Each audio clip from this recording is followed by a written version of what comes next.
The DNC announced way back in March that they were hiring an army of lawyers to throw their competitors off the ballot. This is the Democratic Party that claims to be defending democracy. You know, they're destroying democracy supposedly in order to defend it. We haven't seen them defend it yet. They've also advertised for infiltrators and spies to mess up our ballot drives and our organizations. You know, we are specifically in court now in several states fighting them. Their intention is to drain our resources and to stop us from making further progress. We're currently on the ballot for a majority of voters and a majority of the Electoral College. We are truly contesting for power, and they are doing their best to try to disrupt that.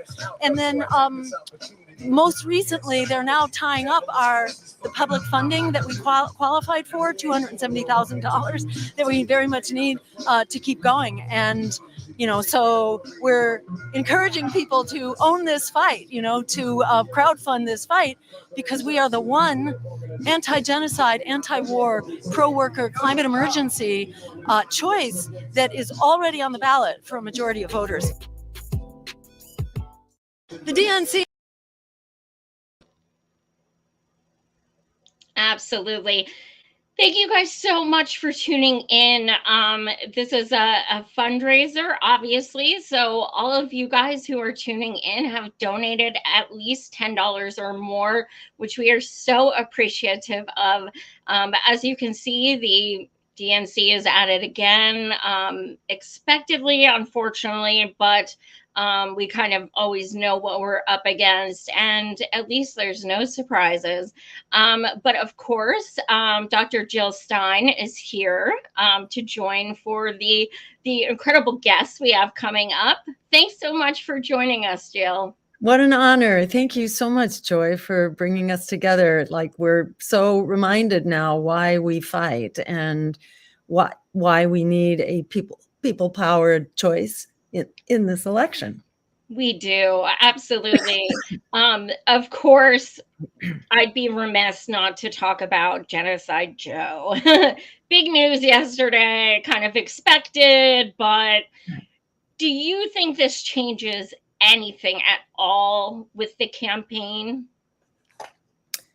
Nothing is different. I think what's different is that there's a huge media circus right now, and the Democratic Party can pretend that it has put its dysfunction behind it. But Kamala Harris has yet to open her mouth. And, you know, while there's a really intensive PR campaign going on right now, basically nothing has changed. And we've seen over $80 million pour in to the campaign for Kamala Harris. This is the biggest take of money in a 24-hour period in the history of presidential elections, which tells you exactly what the drivers here are. Joe Biden's fundraising had nosedived. It was, you know, it had taken a huge crash. It was down like 75%. And it was clear that the donors were making their choice. They no longer wanted Joe Biden.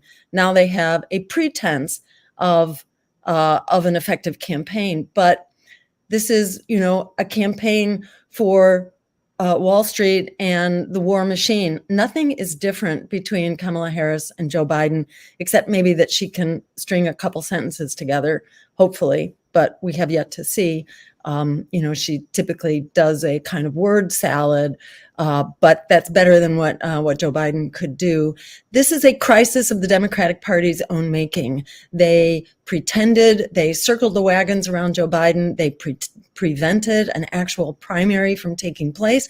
So there was not really an opportunity for the people to be heard. There were 0 debates within the Democratic Party. Several primaries were actually canceled. You know, so this was a dog and pony show from the beginning. It finally couldn't be suppressed anymore, that they basically did not have a candidate who could stand on his own 2 feet.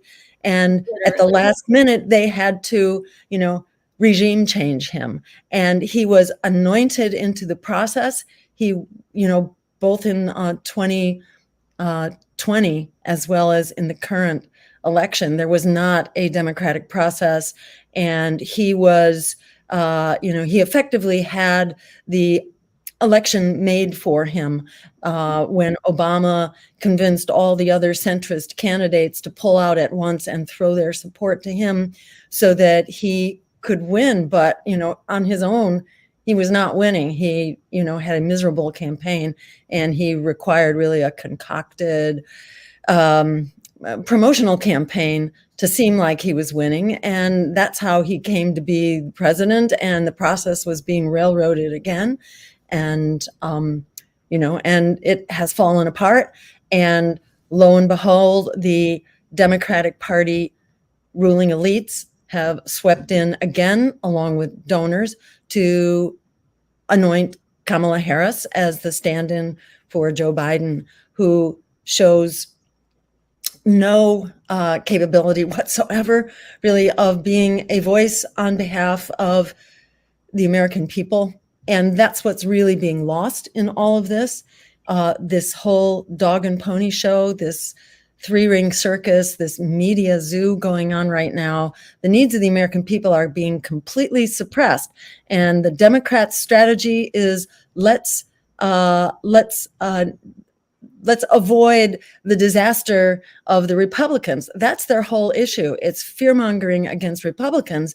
And the Republicans' issue, as we just saw at the RNC, that the Republican National Convention, is mainly fear-mongering. It's concocted fear-mongering about migrants. Migrants actually make the country safer. They dilute out the inherent violence of the American population.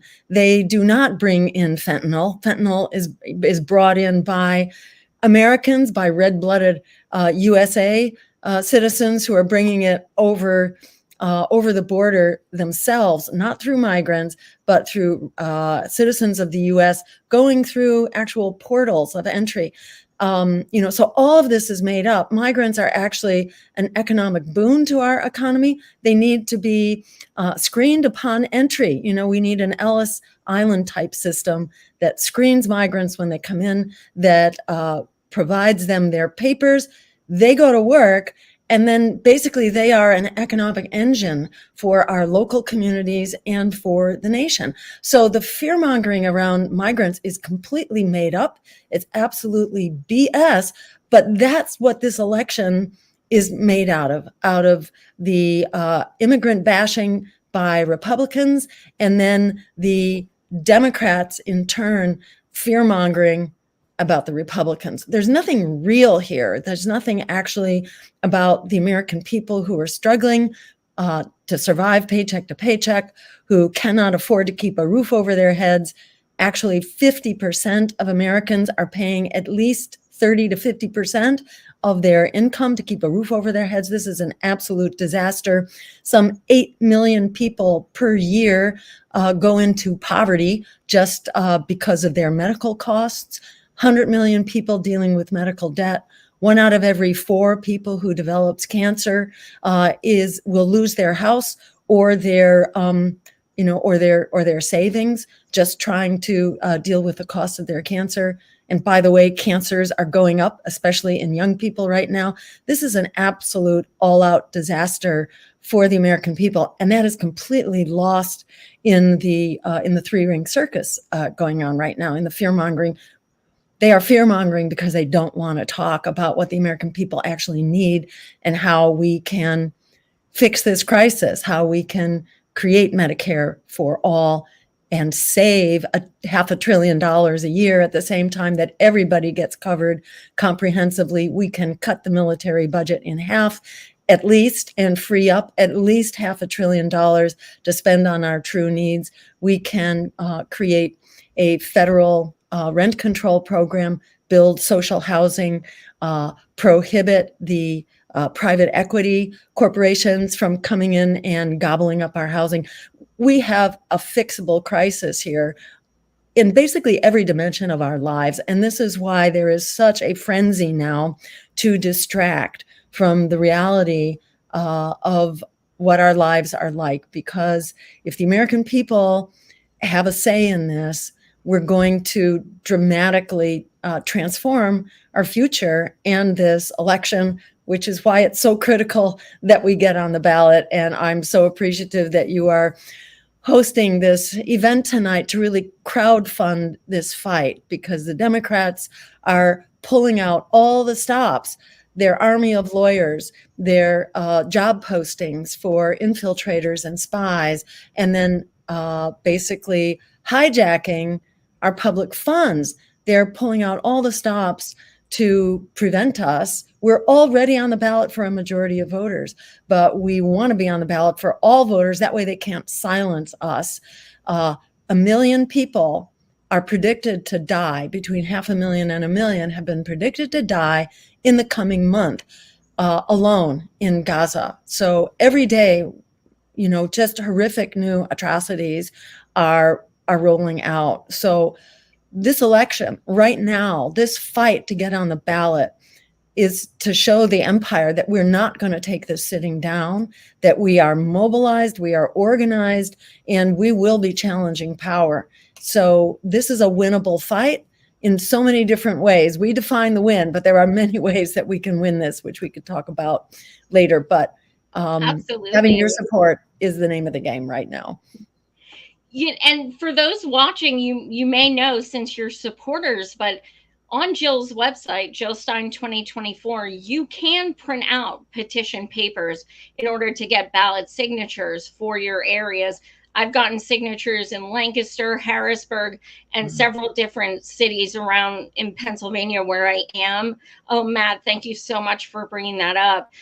Yeah, it's very simple, and they don't have to be registered green. It's nothing like that. You just print them out, have people sign it.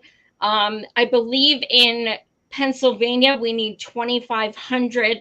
However, of course, we're trying to get 5,000 because we've been there and this one doesn't match and this one's not a real person and all those things. So, we do double what we need to do just in case.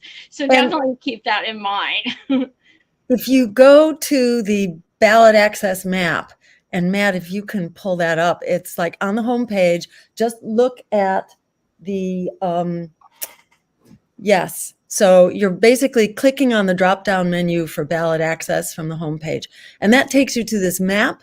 If you then click on your state, you can basically, it will tell you who to contact there, where you stand. So this says Ohio. I didn't quite catch that, but yeah, all right. Signatures needed, 5,000. Signatures collected, 11,500. Let's hear it for Ohio. Go wow, Ohio. nice. Totally yes, and awesome. our first guest is from Ohio. Nice. Oh, that's really great. So, and it should tell you who to contact there as well. Yeah, okay, so it gives you the contact. So you can help do this. It doesn't have to be your states. Almost all states allow anybody to come and help with the signature drive. So basically, if you just check in with the contact person, you'll get all the details on how we can do this as a grassroots movement. And anybody can contribute to the campaign. By contributing to the campaign, you help us make up for this shortfall. There is a shortfall that's been inflicted on us because the FEC, the Federal Election Commission, was supposed to transfer some $270,000 to us to finish up the ballot drives. So surprise, surprise, they're holding on to that money. And, it's not rocket science why they are holding on to this money, because do you know they where do not. it's going? Like what it's being put towards? Is it just sitting there? So there are two things here. One is that there used to be over $400 million in that fund, which is not enough for like a Trump or a Kamala Harris. She raised $85 million here in 24 hours. So it's like 4 or 5 times that, which they would go through really fast. These are $1 billion campaigns and more. But for us, we are a very low budget campaign. We are people powered, so we don't need the same amount of money. Anyhow, they raided that fund. That fund of public money comes from people when they're paying their income tax. There's a little box that you can check off or not that says you're going to donate, if you want, $3 to having a public funding pot so that candidates have another choice besides having to go after deep pockets and, and corporate, warmongers and so on to raise money. Instead, we have public funding. As far as I'm concerned, as far as many of us are concerned, the whole thing should be public funded. There should be no private money in our elections. This should not be about whether you happen to be a billionaire or you happen to have billionaire supporters or you happen to have a big political machine behind you. This should be about what the candidate is running on. So they rated this fund down to, I think it's 17 million, which is still way more than what we need, but there's no way in hell that a Democrat or a Republican are going to accept the public funding there, because the limit is like some 17 million, something like that. And if you accept public funds, then you can't take private money. So it's a complete joke that they're refusing to give us the money that we have qualified for and desperately need, because they say that the priority when the funds get short, when they get tight, they have to wait to see what the general election candidates are going to do. And if any of them want to run on public funding, they would have priority. But there's no way in hell that any of the major party candidates are going to limit themselves to $17 million or whatever it is, some small amount of money. They're not going to do that. So this is being used as an excuse to withhold our funds until the Democrats and Republicans have held their conventions, they have their nominees, and then the FEC asks no longer Biden, Kamala Harris and Trump, whether they are going to run on public money. What a joke. And then it's once they've refused to run on public money, then we can get it. But conveniently, that's after the ballot drives are already done. So maybe we could pay debt with it. But if they decide to otherwise appropriate that money, because they could do that, they could decide to give it away. If they do that, then we're stuck with this huge debt, which is why we're encouraging people, let's crowdfund this. Let's not depend on empire and oligarchy in order to have a democracy. The system is outrageous. If we are in power, that will change and we will have a publicly financed election system. But until we are in power, you can be sure that it will be the predators who are running the show. So the bottom line is our funds might get matched, but they might not. We can't count on it. We can keep our fingers crossed, but it won't come until it's likely too late. And we've tried going to court. We've been there and done that, and it gobbles up your resources. And the courts in general are completely indifferent to public funding and to third parties. They could care less, to tell you the truth. Right. So we have a big fight on our hands, but we're reminded of that every day. We have a fight on our hands to remain housed, to try to find health care, to try to be able to afford your medications, which, just, what is it? Some huge, I think it's 18 million people per year cannot afford their medicine. Insulin has not quadrupled, it's gone up sixfold in like the last 10 or 20 years. So we have a system that is in a complete meltdown right now, and we have no choice but to stand up and fight back, both to end the genocide in Gaza and to end this crushing inequality and climate collapse and endless war verging on nuclear. There's every reason in the world for us to stand up and fight back. We have to do that together. And if we do it together, we are unstoppable. I think more people are in rebellion now than has ever been the case. So it's very exciting. That's why they are working so hard now to change the subject and to try to make you feel that, Kamala Harris is running so strong. How could we be such fools to think that we could, ever have a fighting chance here in this system? Well, it's up to us. No one is going to do it for us. We need to stand up and demand that we have an America that works for all of us, because if left to their own devices, it will continue working for the 1%, and that's it. Absolutely. And our first guest is a warrior who knows firsthand how to fight the power. Miss Krissy Hyltn from East Palestine. Hi. Hi, Hi. Krissy. Hi, Jill. Nice to see you. Oh, good to see you.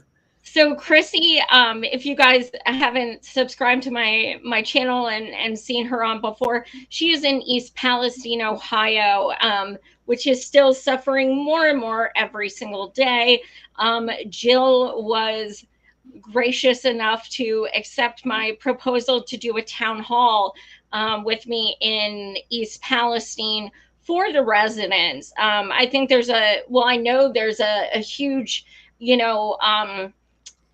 stereotype that, oh, they're Trump country, whatever. Well, Jill Stein, Green candidate, went to East Palestine East Palestine and really connected with these people. And some of them were like, I didn't know there was a Green Party, but this is amazing. So it's about reaching everyone. It's about talking to everyone. And Krissy, let me ask you, it was about 2 weeks after Biden came, after over a year of waiting. He didn't meet with any residents except 3 that were handpicked who ended up having connections to the Dems. What was it like for a presidential candidate to then come like 2 weeks later and do a town hall and actually listen to you and your community? It was refreshing. It truly was refreshing to be heard. We've been silent so much. Unfortunately, nothing has changed. It's only getting worse by the day. Now, you guys are still you had the decision of the lawsuit, and I'm so proud of you because you did exactly what I hoped I would have done. And you basically said, no, I'm taking this a step further. I am not accepting your pennies. We are, taking this on with our own lawyers. It was an extremely complicated process where Norfolk Southern essentially wanted to give you $70,000 per household, and which is literally nothing. But then on top of that, they also said any assistance you've received for any temporary housing or hotels or anything will be deducted out of that. So most people would have gotten zero. Oh, they would have owed. They would have owed. Oh, that's true. They would have owed. Yeah, they would have owed. I don't know how they would actually do that. The 4 leads that I feel totally have our blood all over their hands, as well as Norfolk Southern and the EPA. So for the life of me, I can't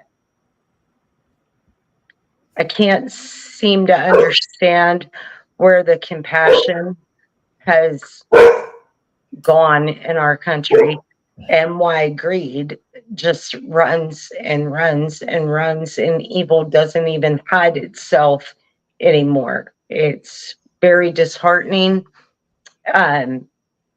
It sucks the hope right out of you for change. Then you meet extraordinary people like Dr. Jill Stein that showed up, that came, that listened, that spoke with everyone, and that was in attendance and stayed later and spoke, talked, prayed with. That made a big difference in believing in something again.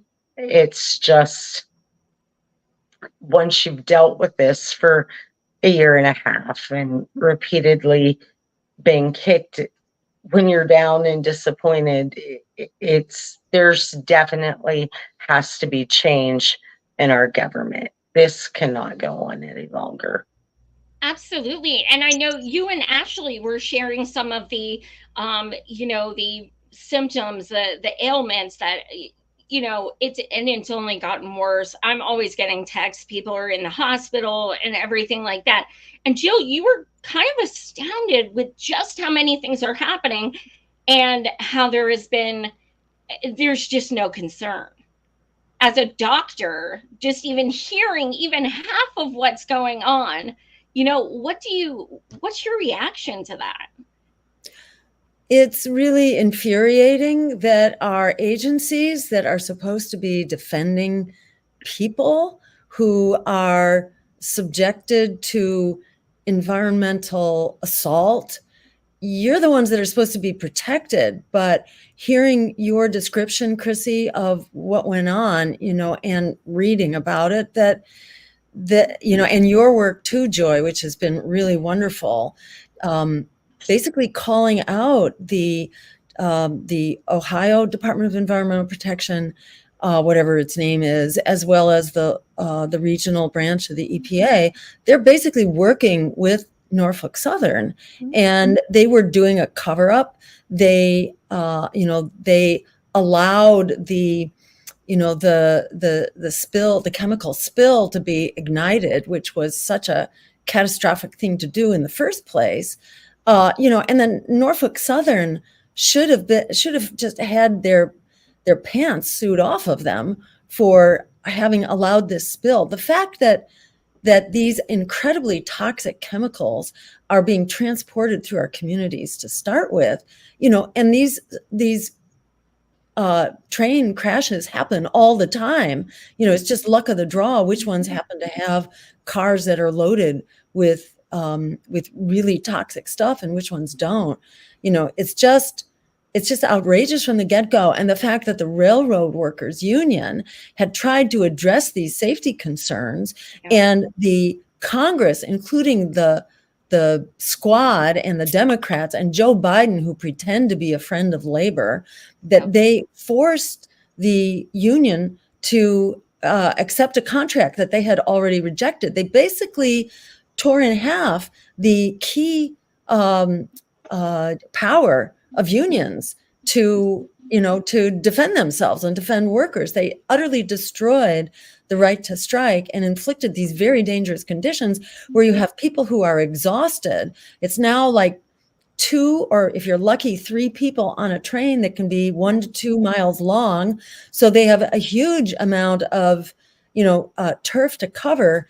And there are many conditions on the trains which are really dangerous and vulnerable to start with.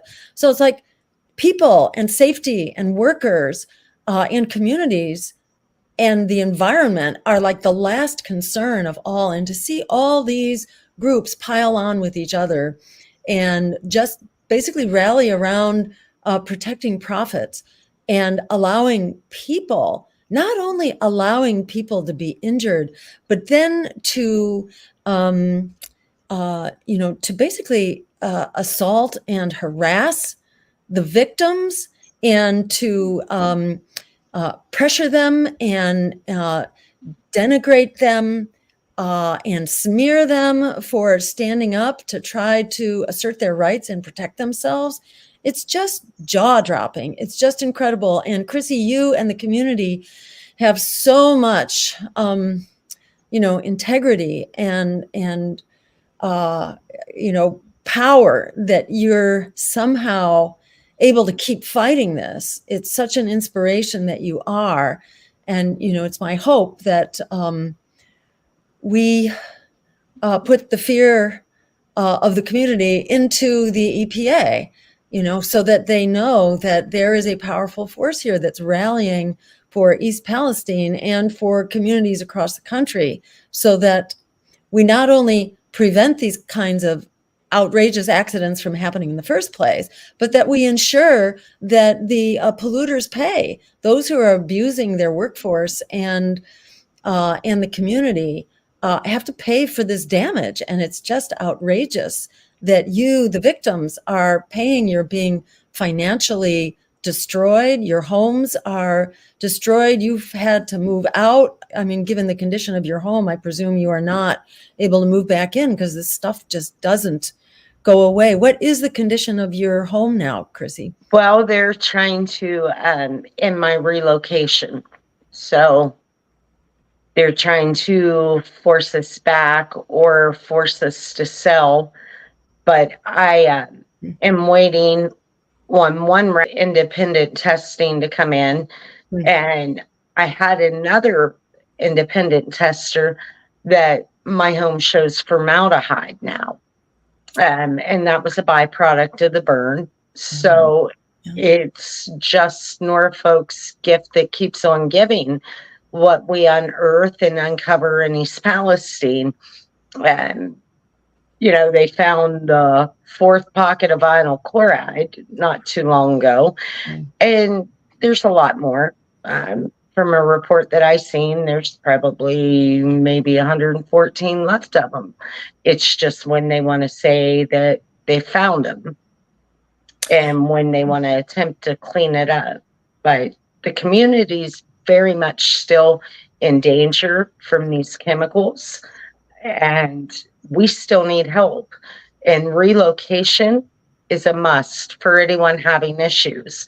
Once everyone's fully informed about the risks, when the EPA steps in and stops Norfolk's testing and starts testing on their own, because after the NTSB hearing, that revealed that their testing isn't up to par. So somebody needs to step up and do the testing and then have them pay them for the testing. Because now when you have Jennifer Homendy stating things like they tried to do the testing with store-bought vinyl chloride, where's our government right now? Where are they? Why are they not helping?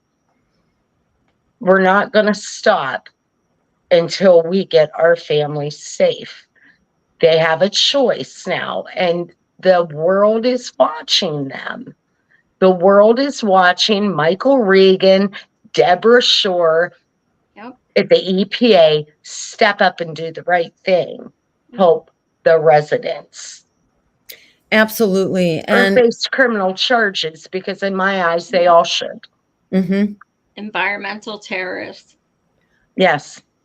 Yeah. And they are, they're committing malpractice. They are supposed to be protecting people. They're not protecting people. They're abusing people. They're trying to shame and intimidate people, and, kind of like be the big brother, government agency telling you that you are wrong, that you're making up these symptoms. I mean, it's like outrageous that they're doing this when it's known that this stuff is very toxic, deadly, and it's known that you are exposed to it. It's like, who are these people? What kind of imposters are they? They are supposed to be public servants here protecting the public, and they're not. And it's really important that all of us, wherever you live, understand that you are in the target hairs too. It's not only what might spill in your community, it's what's already in your community. It's what's already in our bodies. How did we get to this problem of lead contamination? Why is it that we all have lead levels? You can go to the bottom of the ocean and there are lead levels at the bottom of the ocean, because our so-called regulatory system has been protecting profits. And it's not like it was never known that these substances are toxic. They were known, like lead goes back to the 1800s, from the first time that colored paint was used outside of homes. And suddenly there was this epidemic of what looked like meningitis among kids. All these kids were paralyzed, and nobody could figure out, why do we have this epidemic of paralyzed children? And then finally they put together, oh my God, it's in the homes that use this lead paint, and the kids were chewing on like porch railings and stuff like that because it tasted good. So it took forever to start getting any kind of protection, even though it was known from the get-go. And same thing is true, a gazillion chemicals. I mean, there are like 20,000 synthetic potentially toxic chemicals, and very few of them have ever been adequately tested. But we have a system that protects the right to use these chemicals, not the right of consumers and the public and the environment to be protected from them. So this is absolutely outrageous. And one of the latest developments here is PFAS, which most people are starting to hear about now. PFAS, which is it's like it's a fire suppressant. It's used to put out fires. It's used by the military all over the place. So water sources around military bases are a major source of contamination. And then 3M, the chemical and consumer product company, they were a major producer as well. So this stuff is now in our bodies. We all have it. And now we're only learning that, oh, gee, it causes cancer, it causes kidney failure. Who knows if it's causing, dementia and, Alzheimer's and all that. It's very hard to prove this stuff because the stuff is too toxic to test on people. So they don't test it on people. And it has, we don't know how much exposure is dangerous and so on. We protect the right of corporations to use this stuff and to pollute the environment and to create toxic stuff in our homes and carry it on trains and all that. So this whole system, everyone should know that they are threatened by it. And, we now have rising cancer rates in young people in particular. And the World Health Organization long ago determined that most cancers are environmental. This is not like some God-given thing, and the numbers are going up. It's, crappy corporate food has a lot to do with this as well. But there are all sorts of, these environmental poisons now that we are being subjected to. So it's really what's happening in East Palestine is sort of the tip of the iceberg here. And we all need to own this struggle and to help fight for the kind of protection that we need. We need to get the chemical companies out of the business of owning the EPA and our other, regulatory institutions and government. Absolutely. Krissy, thank you so much for joining. I'm sorry, it's a rather short fundraiser, so the next guests are here, but I thank you so much for joining.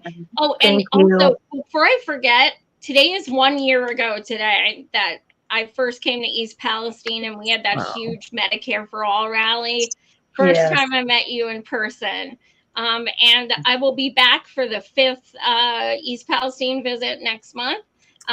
So I'm sure we'll be getting together. What do you want to leave with the audience as far as, about East Palestine? What do you want them to take away? The fact that people still need to get out. Put the pressure on your elected officials, I don't care if you call the EPA at 2:00 in the morning.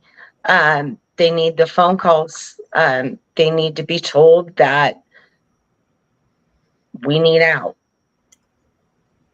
Absolutely. And especially if you're out of the area, say that you're out of state and everything. So they know this goes way beyond the community. We are outraged all over. Yes. Well, thank you so much, Krissy. Thank you both. I will Thanks talk for to you leading the soon. charge. Thank you both, and I'll see you soon. Bye-bye. For sure. Take care. Bye-bye now. Bye. Warrior. She inspires me so much. They are amazing. Krissy's amazing. She is. Our next guest, we have 2 Palestinian activists from Pennsylvania. By location, are they here, Matt? We have one just dropped and they rejoined. Let me bring them in. Oh, hello. Thanks so much for joining. We have Nadera and Nabeel. Can you please introduce yourselves? Go ahead, Nadera. Ladies first.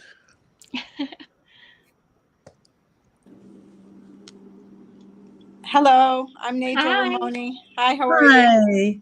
Hello. Hi, Nice to Nid. meet you. Yeah, I'm Palestinian, living in Harrisburg, Pennsylvania, an educator, an entrepreneur in Pennsylvania. Awesome. Very Thank you nice for to meet joining you. us. No problem. Nabeel Hamad, also Palestinian. Nadera is my cousin. Her mother and my mother are sisters. Oh, sweet. Actually, we're across the street from each other. She's at her mom's house. I'm at my mom's house. Funny, Oh, sweet. funny as that is. Same thing. Around a business. Didn't really get into any of this or pay attention to any of this until October 7th. I mean, I did. I'd go to protests and I would make my donations and I would get involved. But it's been cranked up, as I think it should be. At least with me, Nadera for sure, and other people, and some others still. I don't think anything will crank them up. It's pretty sad that in the Palestinian community. The lady there from Palestine, Ohio. I mean, I pronounce it Palestine. I know the media has changed the pronunciation of the word from I think what it should be to Palestine. It's just weird. I don't think that's the way it should be pronounced. Yeah. But that's what they do, and I think you guys know that. So yeah, I've always pronounced it Palestine. So I'm going to be in DC in 2 days. I'll be down there for Me protest. too. Yep. Jill, You too. you Yeah. will be there as well, right? Yes. Yeah. Yes. Are you Me and my speaking? brother and my other cousin. Sorry. Yeah. Great. Yes, I'm supposed to speak. Yeah. So we're Awesome. gonna just hit. We need to arrest the bastard. Is what we need. That would to be do. nice. That would Yeah. be really nice. Oh, Yeah. so also I just saw breaking news that he has just touched down in DC Wow. an hour ago. So I know this is conjecture, but my question is, why is he a day early? What is he doing tomorrow? Because 2 days early. he's Yeah. not just hanging out. Secret Yeah. meetings, before the public meeting. Jill, you know how it goes. Yeah, I mean, he's Mhm. he's meeting with his supporters here, who are criminals along with him, and who should also be, before the World Court of Justice, who should also have warrants out for their arrest because they are his enablers, and the violence that they are committing right now, the genocide that they're committing, is just completely off the charts. And I don't know how anyone cannot be fighting this with every fiber of their being right now. I think people are like either blinded or ignorant or asleep at the wheel. Growing up myself after the Holocaust in a Jewish family, it's like we really embraced the idea that, number one, you can't commit genocide, but you also can't be a bystander to genocide. Anyone who is a bystander to genocide allows this to happen. They're enablers. And to me, it's just mind-boggling that people can look the other way. I don't know how they can do it. It's just horrifying. And we have to scream and keep screaming. And Nabeel, yeah, I'd love to hear how do you cope with this? How do you deal with this? It's not easy. I do what I can when I can. My wife is actually over there right now in Palestine. She goes every summer. So we have. It's nice because there's still mistrust in the charities that are run over there. Some is mistrust and some is just used as an excuse because they don't really want to make any donations. So it goes both ways. But we have access to direct funding straight to people, both in Gaza and the West Bank, and we do it on a regular basis. And we will collect from anybody that wants to collect. And there's people that are literally afraid to put their name on a MoneyGram or a Western Union to send over there. Well, we're not. I always tell them, $100. I don't think you can buy a tank or an F-15 with $100. I think we're safe, or even $1,000. So how do we cope with it? I don't know, man. You do the best you can. Nadera, how do you cope with it? We try to give back. That's what, we try to help. We actually hosted a kid that we lost on Christmas, and they called it a mistake in the Maghazi camp. We hosted him in 2019 through PCRF, and he came with one leg, went home walking with two, and probably 30 minutes before he passed away, he called me mom. He said, "Mom, it doesn't look good," and that was the last I heard of him. So sad. So right now we're still working with Steve. I don't know if you've heard, he's the founder of PCRF, and he's with Heal Palestine. So right now we're starting, we're working and hoping to get another, kids that are coming in from Gaza to get in Harrisburg. They're coming in. We just had one in Philly 2 days ago, and Sacramento's getting, there's going to be hundreds of thousands of kids with amputees that that's how we're coping. We're trying to do as much as we can. That's great. And it's the least we could do right now. Well, the other coping is what I'm doing right now. Like, I feel good talking to you because I've seen you on TV. I watched a couple YouTube videos of you. Yeah. You say all the right things. I mean, I heard you talking to the lady from Palestine, Ohio, about the train and all that. And I think, I don't know much about it, so I can't really comment on it. But besides all that, you'll probably have to excuse me. I don't care about anything else anymore. There's nothing. There's all the other topics. I don't give a shit. It's all I care about is what's going on over there. You're the only one I've heard that said the right things. Biden is a fake. Biden has been a Zionist for forever. I'm not anti-Semitic. As you know, I'm Semitic. Nadera is Semitic. You're Semitic, right? I mean, it'd be impossible for us to be anti-Semitic. Because we are Semitic ourselves, but this is all we care about. I've heard you say good things. I just wanted to get on this call with you. It was neat that I had the opportunity. I did a little bit. I did a couple hours worth of studying, whatever I could find. Right. And you hit all the right notes. So God bless you. And I know you're not doing it because it financially benefits you, because it's exactly the opposite. It's what the other guys do is what financially benefits them. And that's why they do it. I mean, Jill, and you could correct me if I'm wrong, but I think that actually makes you more susceptible to trolls. The fact that you are so pro-Palestine, like when I'm looking in your comments and stuff, I'm like, I mean, it's just not sexy for people who are, Democrats and everything. It's just not. And those are the people who always come in our comments and like, just jump all over us. But you have been, you got arrested at a Palestine rally. We saw the cops absolutely brutalize Kelly. Shout out to Kelly.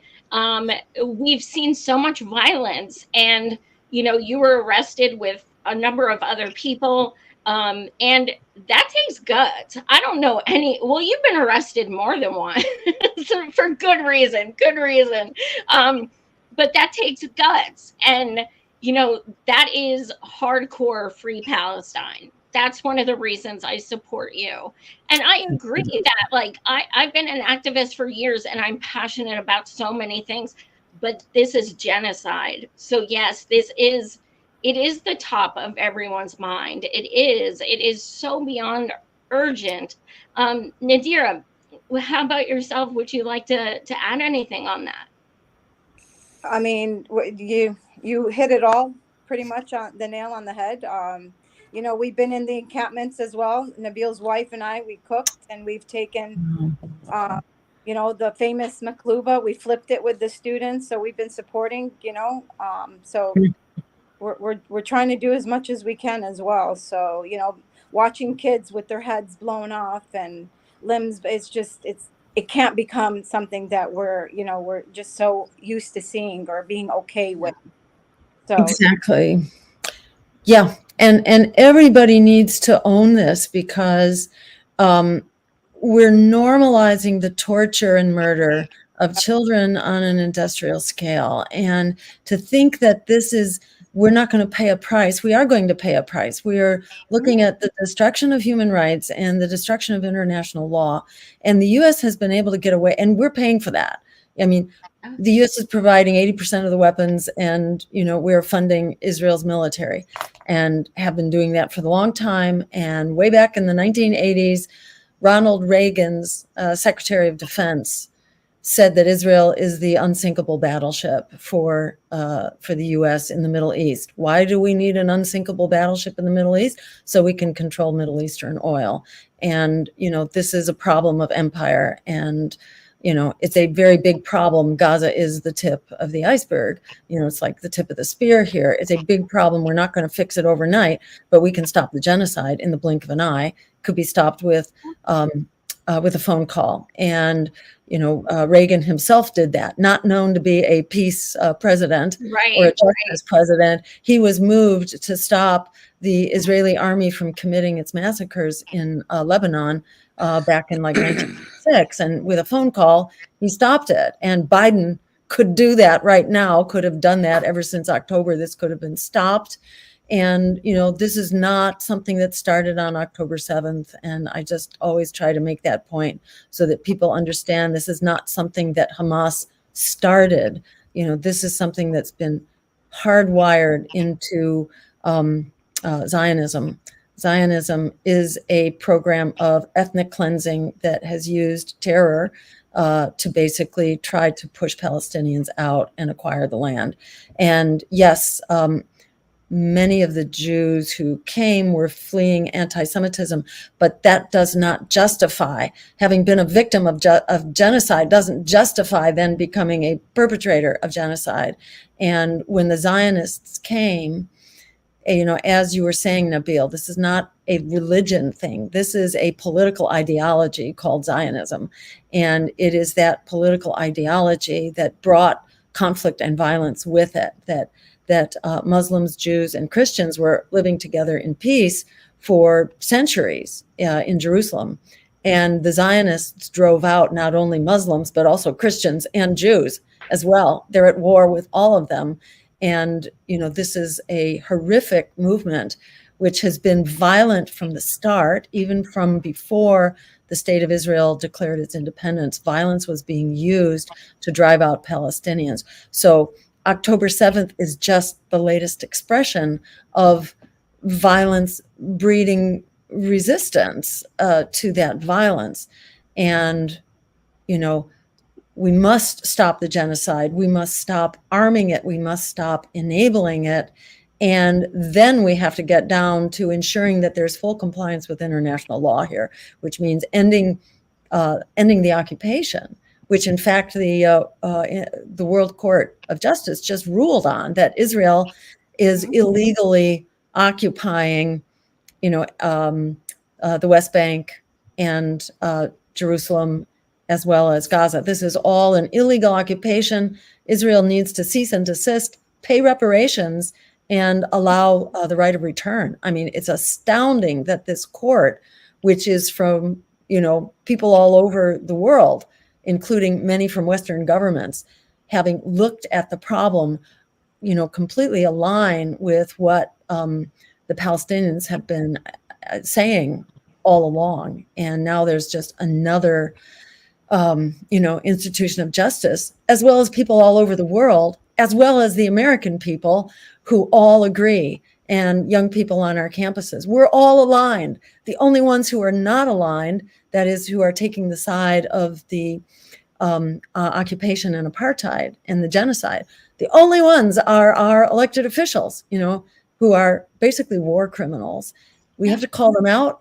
And every time we get on the ballot in another state, we're trying to ensure that there is an anti-genocide candidate on the ballot for all voters across the country, because voters abhor, despise this genocide and want to stop it. So if we have the power to vote on this, all bets are off about what could happen. And just by getting on the ballot, we give them notice that we are getting organized, and we are going to hold them accountable. This is how we can get them to stop even before the November election, just by getting on the ballot. And that's why, we really appreciate your being here tonight to help us raise funds, because that's what the funds are for. The Democrats are withholding the funding. We're supposed to have public funding to be able to get on the ballot and ensure that we are a choice for all Americans. They are holding on to the funds that we have qualified for and are refusing to give it to us, because they are trying to block our progress here to hold them accountable and to stop the genocide. So this is exactly what the fight is about. Yeah, go ahead. Is that because my mother's neighbor told me a vote for Jill Stein is a vote for Republicans, because obviously that's a pull away from the Democrats. And in my opinion, I don't know who's who anymore, right? Especially on the Palestine issue. Like, there's like one and the same.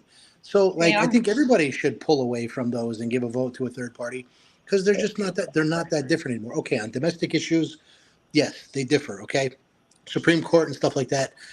I guess other people have different priorities other than me, maybe in Nadera. Like I told you what I care about. I don't really care about anything else anymore. And then once maybe something happens in Palestine and we get it somewhat resolved, I could start caring about other things. But I just really don't. So to your point, we're going to pay the price for this. You said that, right? So there was three things about the United States, okay? The whole world. They used to love us, respect us, and fear us. Okay? Love, respect, fear. These two are gone. All that's left is fear. Okay? Now, when they're not laughing at us, they're afraid of it. They're laughing at us all around the world. They're laughing at us, okay? So what's left is fear. The love and the respect, guys, is gone. I know people overseas. I mean, I have, my wife, she was born over there. They're laughing at us with the representation that we have and the government that we have and how we support solely, it's a unilateral support to Israel. There's really nobody else. I mean, Britain even weakened it, France and Canada. Like, there's just not nobody left except us. Like, the world is literally laughing at our stupidity in supporting these guys. So you're right. There is a price to pay. It's happening. Furthermore, Summer Lee, she came here. She had a great stance on Palestine. We helped her defeat the AIPAC supported candidate in Pittsburgh. I was very proud of her. Met her. She's a really great girl. Ilhan Omar, she came here to Harrisburg to meet with us. I gave both of them the max. I'm happy to give you something. That's why I'm on this call. I want to support you. You don't have to convince me. Maybe I'll even see you on Wednesday. I don't know if you're going to be there or not, or maybe at least I'll see Joy, but I'm happy to. However it has to happen, you send me some kind of link or something. I'm happy to make a donation to you. Keep doing what you're doing. I love your stance. And I know you're not telling me just what I want to hear because I've already listened to you many, many times. Otherwise, I wouldn't have been on this call. So, I mean, all I could say is God bless you. I wish you all the luck and all the power and all the success because you're the kind of person that should be running this country, not the other bozos that we're going to have to choose from. Complete I think war. we just got a commercial. Like, I think we just got an ad. That was awesome. Nadera. And if I could just respond quickly to two things that you said, Nabeel. For one thing, as a member of the Green Party, we adopted this position. We ran Ralph Nader, who is Lebanese himself. He was our candidate in 2000. And in the year 2006, we took a specific position on Palestine and supported BDS and, specifically opposed the apartheid government and the occupation. So we've taken this stand for a long, long time before it was, even topical. We were on the money on this. So you can be sure we have been fighting this fight for a long time. But also the line that you're fed that a vote for me or a vote for a third party is a vote for Trump. Well, like you're saying, why is Trump the greater evil when it's been Biden and the Democrats who've really been the driving force on genocide? Genocide is the trademark. It is the hallmark of fascism. So if people are worried about fascism, well, it's already here. When the cops are bashing in our heads simply for standing up to resist genocide, we have fascism. When we have cop cities that are being built all over the country, and there are some like 70 of them now under construction, and the cops are being trained by the Israeli occupation forces, in these absolutely brutal techniques, when military equipment, armored vehicles and tanks and drones and tasers are being provided to our communities for crowd control, and to assert the kind of violence that the IDF, conducts. We have a problem here, and it's a bipartisan problem. And the myth is that the Democrats are better on domestic policy. They're better on the PR, but if you actually look at the policies themselves, they're not better. I mean, they too are separating families and keeping kids in cages on the border. They too are, are smearing migrants and targeting migrants and blaming, just inventing a crisis related to migration, which is not true at all. The cause of the migration crisis is actually U.S. foreign policy, which is driving people out of their homes. So the Democrats are very good at the PR and the spin, and even on the environmental policies, they pretend like they're solving the problem, but it's BS. They are not. If you actually are familiar with the details of the policies, they are just as bad as the Republicans. And yeah, absolutely. So I'd say it's really important not to take their propaganda at face value. They would like you to believe that the conflict, that people in Gaza are responsible for the genocide. They want you to believe that. And you can regard their policies about third parties with the same, it has about as much truth to it as their talking points about the genocide. So what they say should just be rejected as a matter of course. We are the ones, who can fix this. The Democrats do not fix it. And in election after election, they make promises that they don't keep. And, they're creating war all over the world right now. And what's going on in Gaza is also taking place in lesser degrees all over the world. And it's using half of our budget. So this hurts us here, and it makes it impossible here at home to ensure that we have the policies that we need for housing, for education, for healthcare, and for climate and clean water and all that. We spend so much money on war that it really destroys domestic policy, no matter what kind of lip service they give to this stuff. So it is BS, and it should all be rejected, especially that propaganda that tells you you are powerless. They want you to feel powerless because then you'll be hopeless and you won't hold them to account. So this is all about our standing up and using the power that we have, because most people despise the genocide and they want to stop it now. So if we have the courage of our convictions, we can stop this, and we can create a world that works for all of us. Take it away, Nadera. Sorry to. Yes, our next guest is here, but I definitely want to hear from Nadera. Any thoughts you want to add, or for the audience to take away? I like Jill said, our education system, we really need our funds in the U.S., and it's, I just agree with everything that's going on, and I really just want to go visit Palestine and see a free Palestine, and I want to see my people, have the freedom that other countries are able to have, and and live a normal life, and kids, see what our kids are living, and it's not fair that they have to face all this. So absolutely. Yeah. Well, thank you for all you are doing, because both of you are just helping so much, and thank you for joining and spreading your awareness and what you guys are doing, because it's so important. We need to keep highlighting Palestinian voices. That is so important. And I'm so fortunate that you guys are also in Harrisburg, and we do some great rallies around here. So thank you again so much for joining. I really appreciate it. Can you send a link? Do you guys have a link? Yeah, we should give that. It's she my has name. my text. Yeah, we can text it as well, but for she has anyone... it. Joy, we've been texting, right? Yes. Or yep, WhatsApp I or will whatever. send it it to you. Yeah. Jill, you earned it. Thank you so much. God bless. Thank you so I really much. mean it. I really do not give up. Trump doesn't give up, so you shouldn't give up, all right? Yeah, you're not kidding. Yeah. None of us can give up. We God need bless every you. one of us. God bless. Yeah. Thank you so much. Thank Goodbye. you so much. Free Palestine. Yep, I got my watermelon. Can you see it? Oh, Wait, wow. wait. Whoa, that's impressive, Joy. Wait, Wow. where'd it go? Oh. Oh. I got the watermelon right next to, I have a key, and I was Googling stuff for Palestine, and I didn't realize that a key actually symbolizes all the homes lost in Nakba. So I got it right under the key. And then it also says revolution right underneath it, coincidentally. So it's like right there. So it just worked out. It's all there when you need it. That's awesome. And for people who want to know the donation link. I believe, Matt, don't you have it pinned? Do you have it pinned? I want to say you do. Let me see if I can. A lot of comments. Thank you so much, guys. Matt, did you were you able to pin the donation link? Yeah, it's in the comments. Oh, okay. Can you just post it again, please? Sure. And then actually, if you could leave it up on screen, that'd be great too. Yeah, I can do that. Should Thank I bring in our next you. guest? Yes, please. Actually, I have two.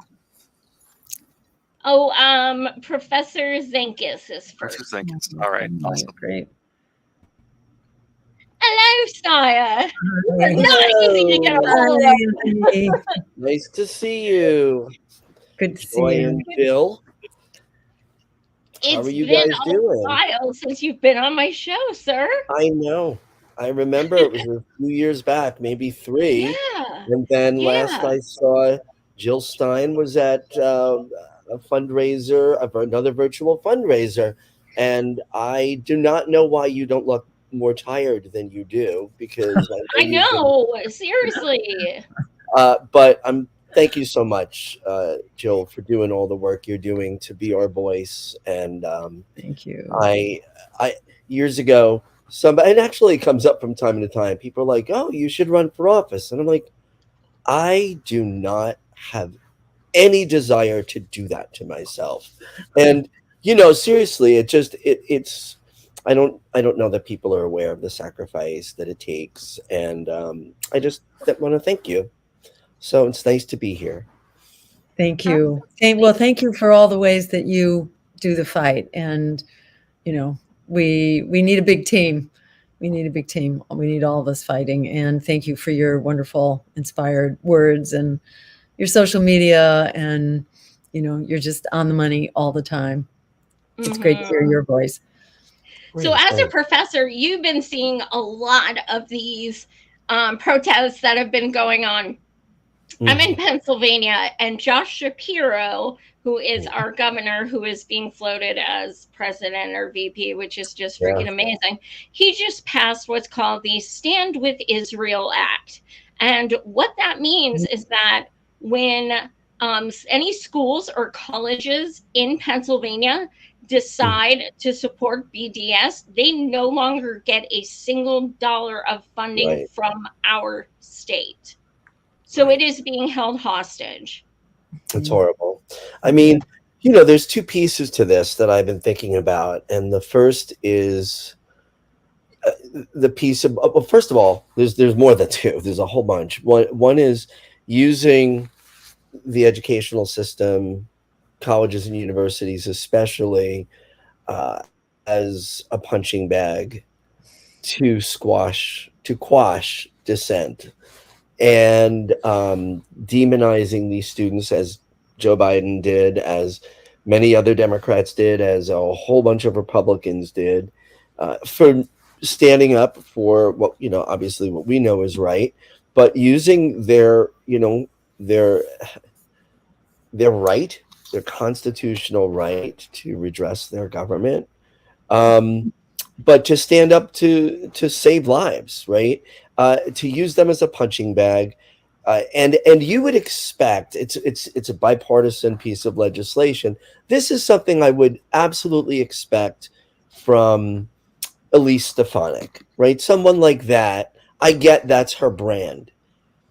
But when Democrats, especially one who's being considered as on the short list for vice president on the Dem ticket, comes out and supports it, we know this just solidifies what Jill Stein has been saying and what we've been saying for the longest time.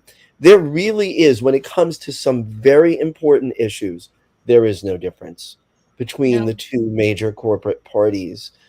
And how do you tell me I can't have a right to boycott something? It's just a bizarre, upside down way. There's anti-BDS laws all over. So, every day there's more people dying, more people starving in Palestine. And I think I saw a post yesterday that someone had put up about, look, and we've said this is not just about Gaza, and it is about Palestine and the West Bank, but it's also about, this is their playbook now. And it breaks my heart as a former Democrat, because there was a time that I was aligned with that party, that it's the Democrats that are perpetrating it. I mean, along with Republicans, but it's a Democratic administration. And if we are okay with this, we know that this is not going to be the last time. And all those things we should have that Jill Stein is fighting for, that I believe in wholeheartedly, and these students believe in. They're so well educated. Healthcare, housing as a right, a livable wage, and it's weird. I've seen polls showing even Republicans think the minimum wage, Republican voters, right, should be over 20 an hour. I think they put it somewhere near 25, and Democrats are a little bit higher. Well, neither party is even talking about it, and I'm not hearing anybody promising it. So we know that the expense of these policies is not just the misery and death and illness that is happening in the parts of the world that the capitalist empires decide to sink their teeth into. It's also the austerity at home, and that austerity is violence, which is why I get excited about Jill Stein's message. It's not a single issue, and you really do a wonderful job of showing that relationship. And you must, when you were practicing, must have been an amazing doctor, because I think that I embrace the concept of medicine that is more holistic, that understands you don't just have a problem here. I mean, a broken ankle for sure, but you don't have a problem here or a problem there. There's systemic problems, and health happens systemically in our bodies and in society. And I do that from a social perspective in social work. But I don't get this piece. Just to wrap this part up, and that is that, like, we're talking about hiring someone for the next 4 years to do a job for us, and they never get to the things that we really need and want and demand. We don't get the health care, we don't get the free college, we don't get all the list of things we should be having. I would love, it's funny, when RFK Jr. announced, I know about the vaccine stuff and all, but I was hoping, I had this weird little wish. Imagine if he talks like his father. Imagine if he says, we will eradicate poverty. Because I didn't know a lot about him. And that's not the voice we heard. And it's too bad. Dynasties aside, there was that inkling, and then I heard the speech and I thought, oh, well, that's not happening. Well, then now his campaign manager is ex-CIA. So there's that. Well, I don't know if you heard today's news. That this is in the Washington Post today, that after Trump's assassination near miss, RFK got in touch with Trump to see if he could cut a deal.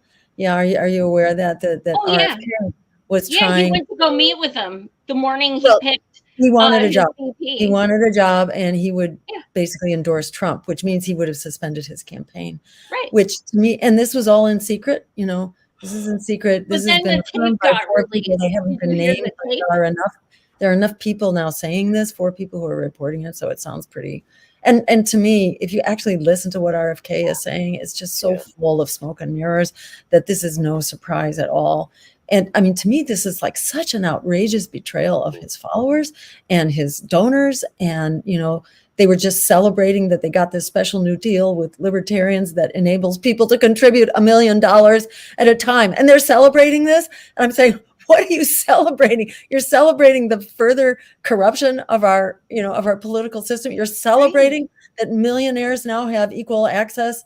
This is equal access for billionaires is what it is, an equal opportunity, campaign for billionaires. You're celebrating that? Oh, give me a break, and you talk about reforming the corruption of the system. This is the corruption of the system. And now he's caught red-handed, basically betraying his campaign. I don't know. What do his donors, what does his VP candidate think about this? Was she informed that he was basically cutting deals behind her back? Probably not. Who knows? She is a billionaire too. Yeah, she's like, whatever.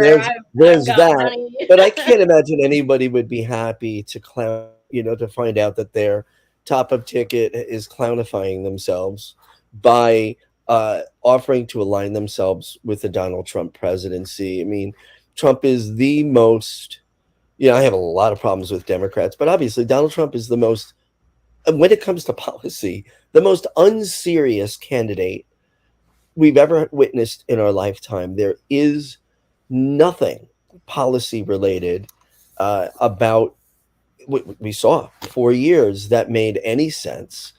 And to think that you would throw away your career. I got to tell you, power must be a hell of a drug to compromise whatever. I mean, he was an environmental advocate, an attorney. He must have some idea who that person is that he just tried to align himself with. It's just, it just shows he's not serious either. He's not serious about doing anything good. He's serious about getting. He did have brain worms. I'm serious. That's what he said. He had brain worms. So, I mean, I don't know. My first reaction when I saw that he met with Trump was, why don't you have time to debate my girl, but you have time to just all of a sudden go meet with Trump? Because I troll him every day. I'm like, when are you going to debate Jill? When are you going to debate Jill? Because he is too scared to debate you. And he knows, especially about Palestine, he will just get wiped across the floor. Like, and he's pretending to be a peace candidate. You're not a peace candidate if you're supporting a genocidal war, which is in the process of escalating to potential nuclear conflict. So he's just so full of deception. I think that's why he does not want to debate anybody who would call him out. Now, Trump and Biden would not call him out on that because they're equally guilty. But he does not want to talk with any real candidates, any real peace candidates. So it's like all hell is breaking loose within this facade of a campaign. Just the whole edifice of the 2024 presidential election is just so full of toxic deception. It's just for all the world to see right now, and the circus going on around Biden's retirement and this $85 million, highest number ever raised. It's like people are celebrating that, they're celebrating the stranglehold of big money on this election system, which gets bigger by the day. It gets more corrupt by the day. It becomes more and more, a thing that is done to working people that has no concern whatsoever for the interests of working people. This is all about, Wall Street and the war machine. And I just want to say, I talk to my students. They're not just scared of world events that are happening now and very concerned about the world events, scared for their futures. Will they be able to afford to live? They're in a world.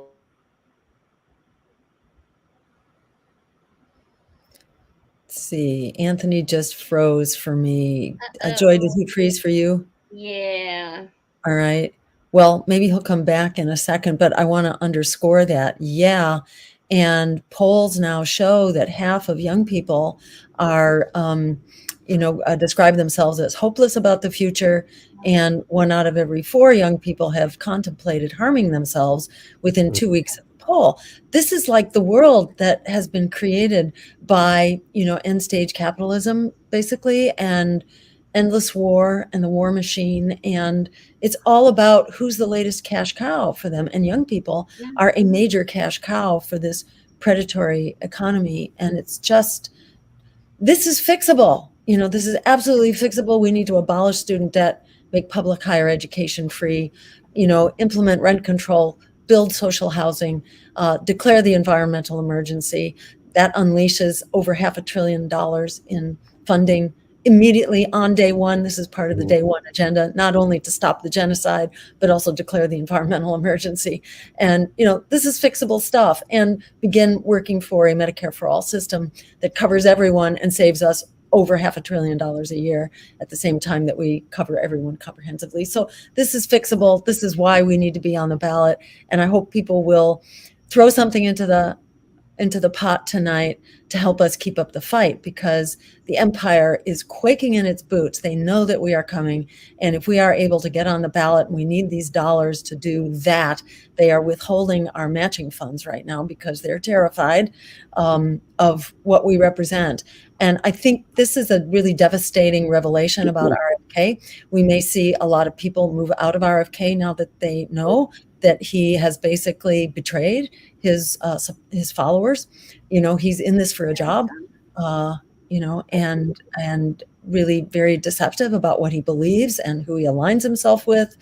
So we could see him fade from the scene. The mainstream media has been very careful not to acknowledge our campaign, because we are, I think, what they are very much afraid of. They don't mind talking about RFK because they can marginalize him. He doesn't represent what large numbers of people want. I mean, there is a constituency for him, but most of the world is not libertarian. Most of the world does not pretend, that we can solve these problems. Just everybody build your own castle, and we'll get it. We'll get it figured out. Most people don't buy that. We reflect what the American people really are demanding right now. This is what they're terrified of. So if we can get together the money, whatever you can throw into the pot, it makes a huge difference and will help us get on the ballot. We're on the ballot for a majority of voters right now. We need to be on the ballot for all voters, so we can stand up and demand that we have an America that works for all of us and a world that works for all of us. This is within our reach. If we stand up and stand together, we are totally unstoppable. Absolutely. Sorry. Go ahead. Oh, I was Joy. just going to say our next guest is here, but Professor Zenkus, I want you to take us out. What do you want to add, and what do you want to leave people with about the campaign?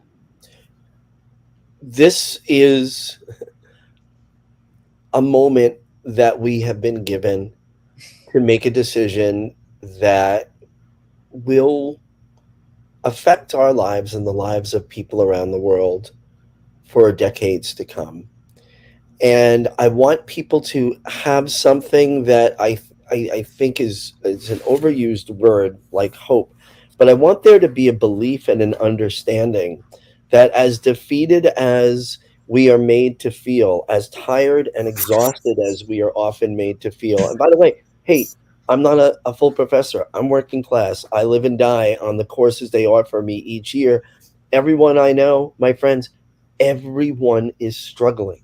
It doesn't have to be this way. I know there's a lot of fear. What if I vote for a third party? What if I vote for Stein and this happens and that? The fear needs to be pushed away, and it needs to be replaced with a belief. And I mean this in a non-religious way, a spiritual knowing and understanding. Humans have survived, the modern humans, for the past few 100,000 years, because we've been able to work together to solve our problems. We absolutely have the capacity. And when you think your voice doesn't matter, that is absolutely not true. And the way the Green Party has been treated is evidence. They are terrified because they know when the people stand together, we do win. And there's a long history of that, from the ending of slavery to child labor to women getting the vote to civil rights, and we can go on and on. It always works, and they know it. We need to remind ourselves of it. So please, if you're not sure, please donate, consider a vote for Jill Stein, and get involved any way you can. And thank you, Joy, and thank you, Jill, for speaking with me tonight. Thank you so much. Absolutely. Thanks for joining. He's wonderful. Yeah, and I mean he's so right. I mean but I don't feel guilty at all. Like, to be honest, like, Joe never had my vote. Kamala never had my vote. They didn't lose me. Like, people are saying you're taking votes away from them. No, I'd be writing someone in if it wasn't for Jill. Like, I wouldn't vote for them anyway. And that's what they did in 2016. It was very much, well, they took these votes away. No, we were voting for her because that was the only person we wanted to vote for. That's called democracy, having a choice. That's what democracy is. How fascinating. Let's see. I think Ron is here. Is Ron? Oh, cool. There he is. Hey, there he is. Hey, Ron. Thank is you, Ben. everybody? Good to see you. Hanging in there. Ron, I got something funny I think you'll laugh at. Since you're the Okay. comedian, I held it for you. Okay, so yesterday Biden dropped, and it was literally National Ice Cream Day. Oh, really? Yeah, I did not know I'm that. not even kidding you. I looked it up because I saw a meme, and I was like, holy crap, it literally was National Ice Cream Day. That is wow. Yeah, that is some interesting alignment there. I've been so just putting aside that, my politics are far to the left of the Democratic Party, as of both of yours, but like just looking at it objectively, has it blown your minds the way like the Democratic Party inside is fighting about this, and how some of them are saying that like they sabotaged Joe Biden, like just from the guy's sick, the dude is ill, like how someone gave this analogy, and this was someone saying that they were out of line for what they did to Joe Biden. They were like if you're on a plane and it's about to crash, do you replace the pilot with the first officer? And I was just like, if the pilot is incoherent and may not realize they're flying a plane, yes, that's exactly what you do. Oh my God. Like, it's just been interesting for me to watch. Just like, I don't understand what the conflict is. Well, I think, I mean, this is like made me think about this too. It makes your head spin. And I think a lot of it is that people realize that Biden is not flying the plane. There's a whole other crew which is flying the plane, a crew which is not publicly accountable, that answers to no one, and it's a really dangerous crew to have. But, this is just more commentary on the state of the American, political system. It is toxic throughout. There's nothing about it that is sane or rational. And there's such a incredibly toxic spin campaign going on right now. They're really trying to make you forget that this system is inherently really, really sick, and that there is no difference there's zero daylight between Kamala Harris and Joe Biden. There is no change here whatsoever except for a mask, but the policies are exactly the same. And it's like the donors are just going bananas here, contributing this $85 million, the record ever. And it's like, we're supposed to celebrate that. That's supposed to be like just 10 people. Though. They are. What's that? It could just be 10 people, though. We don't know. Exactly. Exactly. Right. I mean, this could all come through super PACs and victory funds. Right. And if that is the case, and in particular victory funds, because I don't think they're counting super PACs here. I think this is like victory funds, which is a magical solution by which you can donate. It's at least, I don't know what the limit is now. It was 600,000 was the limit back in 2016. But I've heard since RFK proudly announced that, isn't it great that non-uniparty can also, can also sell out, can sell its soul. Isn't that wonderful that uniparty can now be a vehicle for big corporate money to assert its stranglehold? Isn't that great? Let's all cheer, because there is equality of corruption, basically, a legally corrupt system of bribery. It now applies to everybody, but that's victory funds. Victory funds now have a limit, which is somewhere over $1 million. So it could have been just 85 people. Yeah. But it appears, I mean, it's that, but it's not. The people, they're just like, see, everyone does love her. It's great. She's going to win. Yeah. She's going to win. Yeah. But they're asserting power around this. And what are they celebrating? They're just celebrating the stranglehold of big money that's just bigger than ever, which is not about us. It's like the needs, the state of emergency that Anthony was just talking about. Everybody's life is just hanging by a thread right now.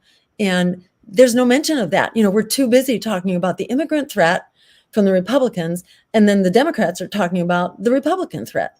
And that's like the beginning and end of the conversation.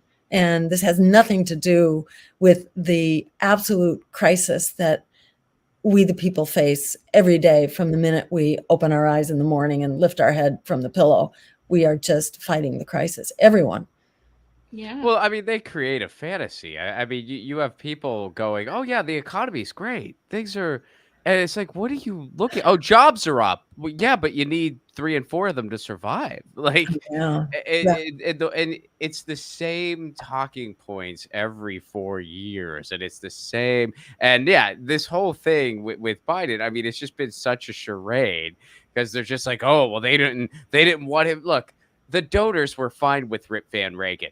They were worried Rip Van Reagan couldn't win because he's clearly unwell. So now they have Kamala, which again, policy wise, you're right. There is no difference. And look, there's not going to be, it's not like they were going to have a straight up primary where there were going to be like a left wing option or anything like that. And we all knew this. It's like, well, they'll just replace him with someone who's not ill. It will be like someone not sick. Same policies. So with identity not ill. politics to exploit it as well. Yeah. Which is Presumably, something, yeah. You know, I've never seen you do that in 2016 or now. I have never once seen you say first woman president, first Jewish president, because Yeah. you know that you run on issues. And it is so infuriating as a woman when I have women who sit there and say, you're a sexist if you don't like Hillary. You're a sexist if you don't like Kamala. And it's like, I would love a first woman president, but I would like them to actually be good. Like to actually be have character and be a good person. That would be nice. And to like actually address the state of emergency that Right. is like swamping us, Right. from all directions. And the current zoo, this 12-ring circus going on, is just a complete distraction from what really should be front and center now. It's just all about creating a party light atmosphere and this feel good thing for big money to, have its worldview affirmed here. It's just Absolutely. such BS. Absolutely.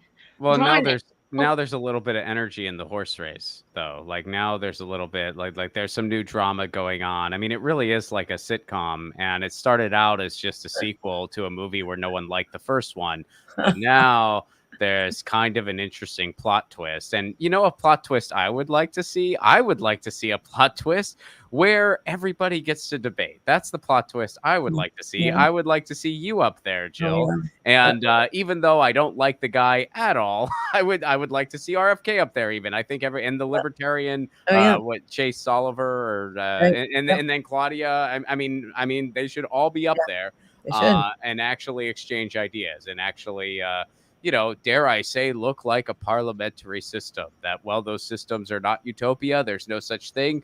They work a lot better than we do. I was in Italy the day Giorgia Meloni got elected. I'm not that I big was of an there enthusiast. 2 days after. Oh, really? I was so my cousin my Italian cousin got married, and it coincided with their election. So I was in Italy the day she got elected. Not a lot of happy people that day. They just elected a fascist. It was the lowest voting turnout since Mussolini. Not a lot of happy people. But Wow.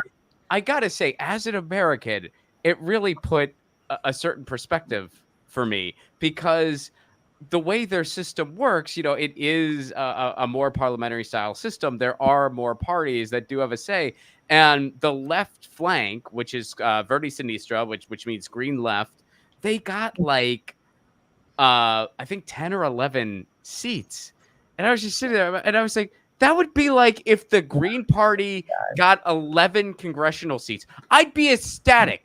I would be dancing in the streets Yeah. if the Green Party got 11. I'd be going nuts. And that was bad for them. They were like, oh God, this election was terrible. And I'm like, you guys, like, oh man, and that's why I green entered not too long ago, because I'm like, look, our system is not set up that something like that can happen. So I want to fight for that change.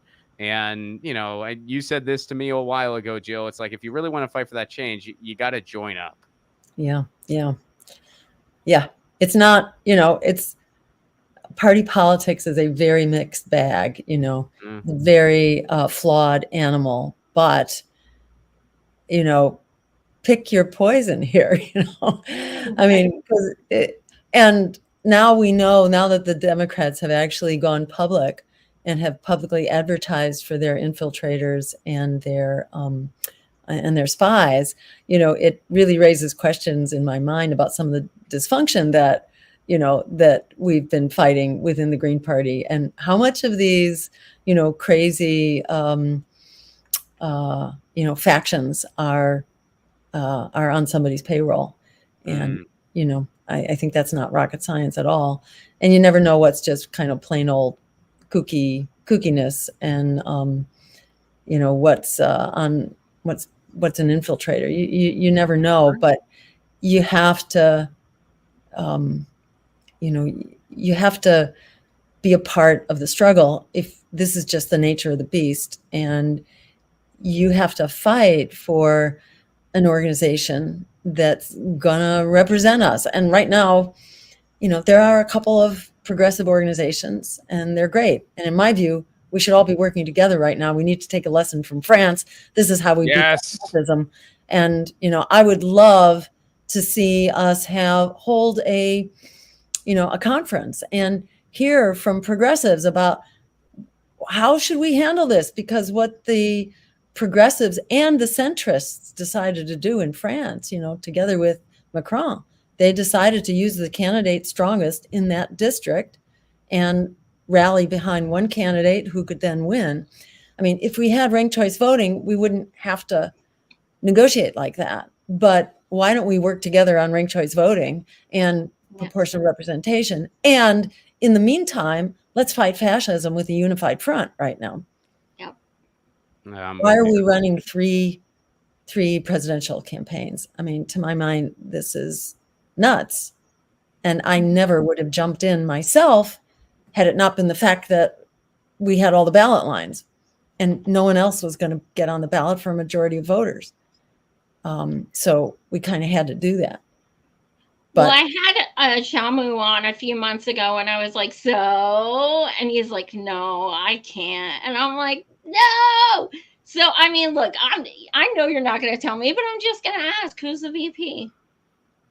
I hope we can announce that in the next couple of weeks. We're still in. Oh, I thought you were going to say days. I'm like, oh, if only. But you do have one. Well, not yet. We have a couple of really great possibilities. I'm sorry, you guys. It's not me. Apologies. People ask me to run. They're like, even if it's city council, I'm like, have you heard my mouth? No. Yeah, I'm the same way. People ask me, so someone asked, they're like, why don't you run for office? And I was like, look, if I ever run for office, only two people on the planet could benefit. The first person who would benefit the most is my opponent. The second person who would benefit is myself, because I would have a free marketing team for however long the campaign was. There you go.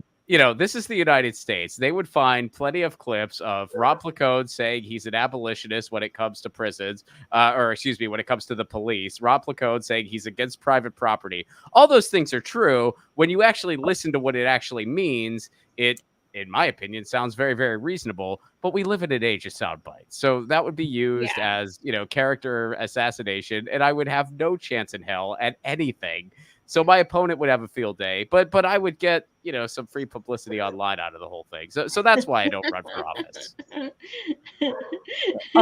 I should just put in a quick word here because I have an interview. Yes. Coming up soon. So I will have to draw to a close here shortly. And let me just throw out again where people can donate, which is jillstein2024.com. We have to crowdsource this because we are the one pro-worker, anti-war, anti-genocide climate emergency campaign that is on the ballot for a majority of voters. And we are there already. We need to be on the ballot for all voters if we're going to overcome the this effort to silence and marginalize these movements. And remember, when these movements join together in a race that has three candidates, which are pro-genocide and pro-war, that's a four-way split. If you divide the vote four ways, you can win it with as little as 26% of the vote. In a poll that just came out today, we were at 4% nationally. So, and among people under under 30, I think it was. We are, I think it's 6%. So the numbers are starting to come up where people hear about the campaign. And if we get on the ballot, then the media will be forced to cover us. That is, if we're on the ballot for all voters, they will be forced to cover us.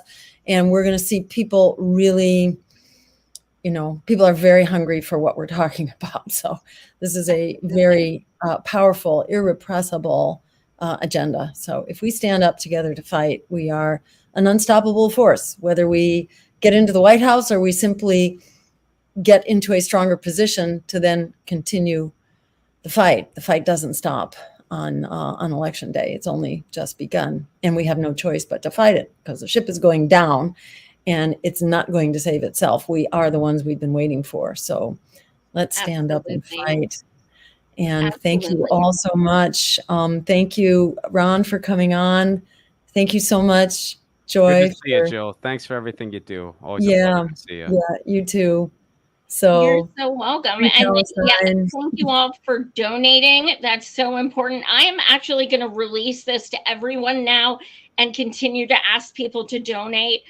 You guys all donated at least $10. You got to watch it live. Thank you so, so much. It means a lot to us. Jill, this is actually the 8-year anniversary of Occupy DNC, believe it or not. Wow. First time I met you, first time I saw you speak, that hellish week. So hopefully we don't have to go through that again, but we will if we have to, because we are going to continue fighting for Palestine and for the working people for sure. So thank you again so much for running. Thank you for doing an incredible campaign.